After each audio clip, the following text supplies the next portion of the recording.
बिस्मिल्लाहिर्रहमानिर्रहीम अस्सलाम वालेकुम वीवर्स, क्या हाल है? ठीक है। तो वीवर्स, आप देख रहे होंगे कि ये पेड़ा पड़ा हुआ है। आटा गंदम के आटे का पेड़ा बनाया हुआ है फ्रेंड। तो आज मैं बनाने जा रहा हूँ बाकर खानी पराठा। तो मेरे साथ रहें फ्रेंड और देखें कि बाकर खानी पराठा क्या बिल्कुल चांद की तरह जो है वो गोल मैंने कर लिया। ये देख सकते हैं माशाल्लाह, बिल्कुल गोल जो है वो पेड़ा कर लिया है। तो माशाल्लाह ये बिल्कुल रोटी जो है वो पराठा वो बिल्कुल गोल बना लिए और इसके ऊपर मैंने देसी घी जो है वो मैंने डाल दिया है।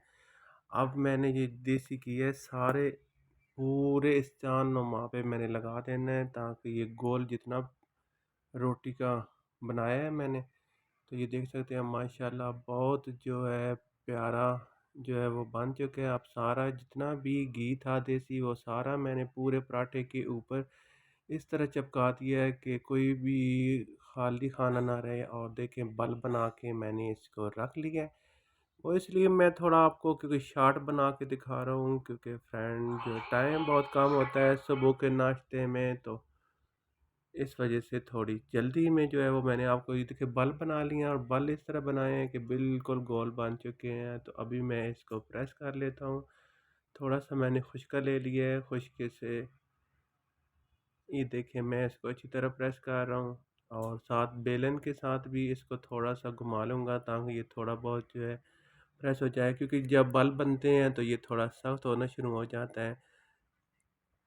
तो बेलन से थोड़ा बहुत बराबर किया, फिर मैंने कोशिश करनी है कि अपने हाथों से इसको इतना प्रेस करना है जितना आप इसकी मतलब इसके अंदर जितनी हिम्मत हो इतना इसको प्रेस करें, ताकि ये इतना इतना जो है वो चौड़ा हो जाए। तो ये देख सकते हैं माशाल्लाह जो मैंने तवा ऊपर रखा है और आग जला ली है। तवा गर्म हो चुका है माशाल्लाह। जो तो मेरा जो पराठा है वो भी रेडी हो जाएगा चार नुमा। ये आपको फिर दोबारा बना के दोबारा डबलिंग करनी पड़ेगी आपको। ये देख सकते हैं माशाल्लाह बहुत आसान तरीका है बाकर ख़ानी पराठा बनाने में। तो मैंने जो है वो आज बनानी है गद्दी, और मैंने ये गद्दी बना ली है जो आम तंदूरों पे बनती हैं। तो ये गद्दी के ऊपर मैंने रख के एक तरफ जो है सही अच्छी तरह से मैंने इसके ऊपर पानी लगा लिया है, क्योंकि पानी लगाएंगे तो तब नीचे जो तवा है वो चिपकेगा। अगर ना भी चिपका तो कोई इशू नहीं है, लेकिन इसके ऊपर ये जो कवर है ये बनने चाहिए बाकर ख़ानी। तो पानी इसलिए मैं लगा रहा हूँ ताकि एक साइड पे जो है वो बाकर ख़ानी की तरह आपके कवर जो है वो बन जाए। तो माशाल्लाह ये देखें अब मैं तवे के ऊपर डाल दिया है इसको। ये देखें थोड़ा एक साइड पे हो गया, दरमियान में नहीं हुआ तो कोई इशू नहीं है, परेशान होने की ज़रूरत नहीं है। ये देखिए माशाल्लाह जो वो आप देख सकते हैं कि नीचे हवा के जो है बुलबुले जो है वो निकल रहे हैं।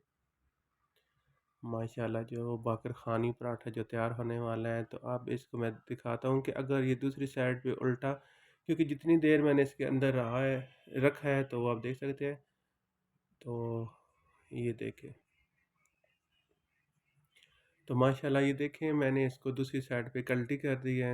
और आप देख सकते हैं कि ये जो बने हैं ये बाकर ख़ानी के खुदरे पान जो हैं वो बन चुके हैं फ्रेंड। आप देख सकते हैं माशाल्लाह जो बाकर ख़ानी का बाकर ख़ानी पराठा है वो खुदरा नुमा जो है वो बन चुका है। अब मैं इसके ऊपर देसी घी लगा लें, सादा बाज़ार का घी लगा लें, कोई इशू नहीं है। जो आप घर में इस्तेमाल कर सकते हैं, जो आप अपने किचन में इस्तेमाल करते हैं वो इस्तेमाल कर रहे हैं। ये देख सकते हैं माशाल्लाह जो है वो बाकर ख़ानी पराठा जो है वो तैयार होने जा रहा है। मैं दूसरी साइड पे भी देख सकता हूँ, दिखा सकता हूँ आपको, लेकिन ज़रूरत तो मुझे इस साइड की है, क्योंकि ये साइड जो है ये बाकर ख़ानी पराठे की साइड है। तो माशाल्लाह जो आज बाकर ख़ानी पराठा जो है वो बन के तैयार होने जा रहा है। घी कम भी लगा लें इशू नहीं है, क्योंकि इसके अंदर भी बहुत ज़्यादा घी है तो ऊपर लगाने की ज़रूरत नहीं है। मैं तो वैसे घर में हम आम रूटीन में हम खाना चाह रहे थे तो मैंने थोड़ा घी जो कम रखा है, लेकिन बागरखानी पराठे पे आपने जो है ऑयल बहुत कम रखना है, जो घी वगैरह होता है, क्योंकि बागरखानी में तो घी वगैरह होते नहीं है, उसके अंदर ही जो कुछ होता है वो चीज़ होती है। तो माशाल्लाह ये देख सकते हैं ये तो पहले ऊपर वाली साइड है, दूसरी साइड जो है वो बाकरखानी है। ये आप देख सकते हैं माशाल्लाह बहुत ही प्यारा जो है वो हमारा बाकरखानी पराठा जो है वो तैयार हो चुका है, बिल्कुल बाकरखानी की तरह। इसके अंदर वो क्रैक्स से बन गए हैं और साथ खुदरे खुदरे नुमा हो चुके हैं। तो फ्रेंड आप मुझे सबसे पहले तो सब्सक्राइब करें और घंटी का बटन जो लाजमी प्रेस करें ताकि मेरे आने वाली जो है इस तरह की खूबसूरत वीडियो आप देख सकें। माशाल्लाह देख सकते हैं कि बहुत ही प्यारा बकरखानी पराठा जो है वो बन के तैयार हो चुका है।